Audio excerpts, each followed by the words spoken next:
చూస్ country delight, live better. ఇప్పుడే country delight app ని download చేసుకోండి.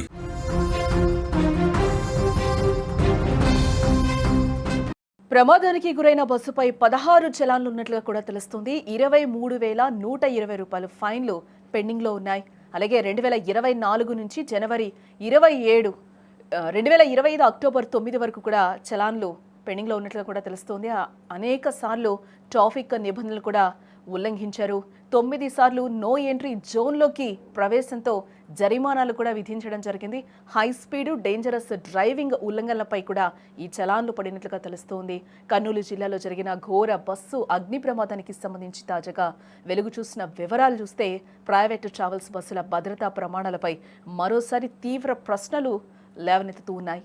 హైదరాబాద్ నుండి బెంగళూరుకు ప్రయాణిస్తున్న వేమూరి కావేరి ట్రావెల్స్ బస్సు గత కొంతకాలంగా ట్రాఫిక్ నిబంధనలను ఉల్లంఘించినట్లుగా కూడా రవాణా శాఖ రికార్డులు అయితే చెప్తూ ఉన్నాయి. ప్రమాదానికి గురైన ఈ బస్సుపై మొత్తం ఇప్పటి వరకు కూడా 16 ట్రాఫిక్ చలాన్లు పెండింగ్లో ఉన్నట్లుగా కూడా తెలుస్తోంది. ఈ చలాన్లకు సంబంధించిన 23,120 ఫైన్లు ఇంకా చెల్లించాల్సిందే. 2024 నుంచి జనవరి 27, 2025 అక్టోబర్ 9 వరకు కూడా ఈ చలాన్లు పడినట్లుగా కూడా తెలుస్తోంది. అనేక సార్లు ఈ బస్సు డ్రైవర్లు ట్రాఫిక్ నిబంధనలను ఉల్లంఘించినట్లు కూడా మనకి ఇక్కడ క్లియర్గా అర్థమవుతుంది. ఇదే నేపథ్యంలో కర్నూలు జిల్లా చిన్నటేకూరు వద్ద శుక్రవారం తెల్లవారుజామున ఘోర బస్సు ప్రమాదం జరిగింది. హైదరాబాద్ నుంచి బెంగళూరు వెళ్తున్న వేమూరి కావేరి ట్రావెల్స్ బస్సులో మంటలు చెలరేగిన విషయం కూడా మనకు తెలిసిందే. ఈ ప్రమాద సమయంలో బస్సులో 41 మంది ప్రయాణికులు, 2 డ్రైవర్లు ఉన్నారు. ప్రయాణికుల్లో 20 మంది సజీవ దహనమైన విషయం కూడా తెలిసిందే. అయితే ఇప్పటి వరకు ఫోరెన్సిక్ బృందం బస్సులో నుంచి 19 మృతదేహాలు అయితే వెలికి తీశారు. DNA పరీక్షల ద్వారా మృతదేహాలను బంధువులకు అప్పగించనున్నారు. ఖైదీలా ఉంటే ప్రమాదానికి గురైన బస్సు కండిషన్, బస్సుపై చలాన్ల గురించి కొత్త విషయాలైతే ప్రస్తుతం వెలుగులోకి వస్తున్నాయని కూడా చెప్పుకోవచ్చు. ఈ ప్రమాదానికి గురైన బస్సుపై భారీగా ట్రాఫిక్ జరిమానాలు పెండింగ్లో ఉన్నాయని రవాణా శాఖ అధికారులు అయితే తేల్చి చెప్తున్నారు. 2024 జనవరి నుంచి చలాన్లు పెండింగ్లో ఉన్నాయి.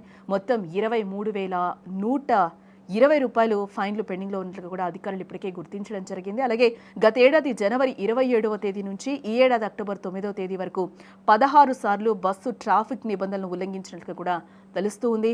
9 సార్లు నో ఎంట్రీ జోన్లోకి ప్రవేశించడంతోనూ ఈ బస్సుపై జరిమానాలు పడ్డాయి. హై స్పీడ్ డేంజరస్ డ్రైవింగ్ ఉల్లంఘనలపై కూడా ఈ చలాన్లు పడినట్లుగా కూడా తెలిసింది.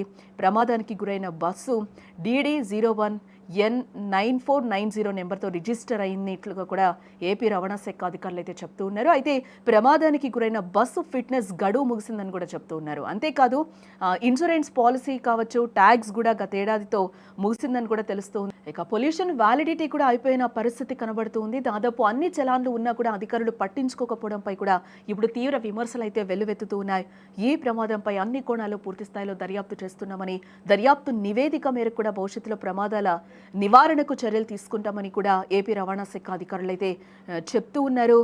రూల్స్ పాటించకపోతే ట్రావెల్స్ యజమానులకు జైలుకు పంపిస్తామంటూ కూడా ఇటు మంత్రి పొన్నం ప్రభాకర్ కూడా తీవ్రంగా వార్నింగ్ ఇవ్వడం కూడా జరిగింది. ఆంధ్రప్రదేశ్, కర్ణాటక, తెలంగాణ మధ్య ప్రతిరోజు వేలాది మంది ప్రయాణం చేస్తూ ఉంటారు. భవిష్యత్తులో ఇలాంటి ఘటనలు జరగకుండా అన్ని రకాల చర్యలు తీసుకుంటాం. త్వరలో ఆంధ్రప్రదేశ్, కర్ణాటక, తెలంగాణ రవాణా శాఖ మంత్రులు, రవాణా శాఖ కమిషనర్లు సమావేశం ఏర్పాటు చేస్తాం. స్పీడ్ లిమిట్ ప్రమాదాలను నివారిస్తుంది. ఇలాంటి నిబంధనలు ఖచ్చితత్వం చేస్తాం.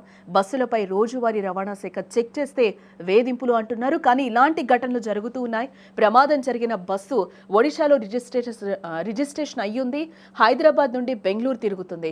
బస్సు ఓనర్లు, ట్రావెల్స్ కు సంబంధించిన వారికి రవాణా శాఖ తరపున హెచ్చరిక చేస్తున్నాం. బస్సు ఫిట్నెస్, ఇన్సూరెన్స్ తదితర అంశాలపై నిర్లక్ష్యం వహిస్తే నేరుగా హత్యా నేరం కింద జైలుకు పంపిస్తామంటూ కూడా మంత్రి గట్టిగా హెచ్చరికలను అయితే జారీ చేశారు. నియమ నిబంధనలు తప్పనిసరిగా పాటించాలని కూడా పొన్నం చెప్తూ ఉన్నారు.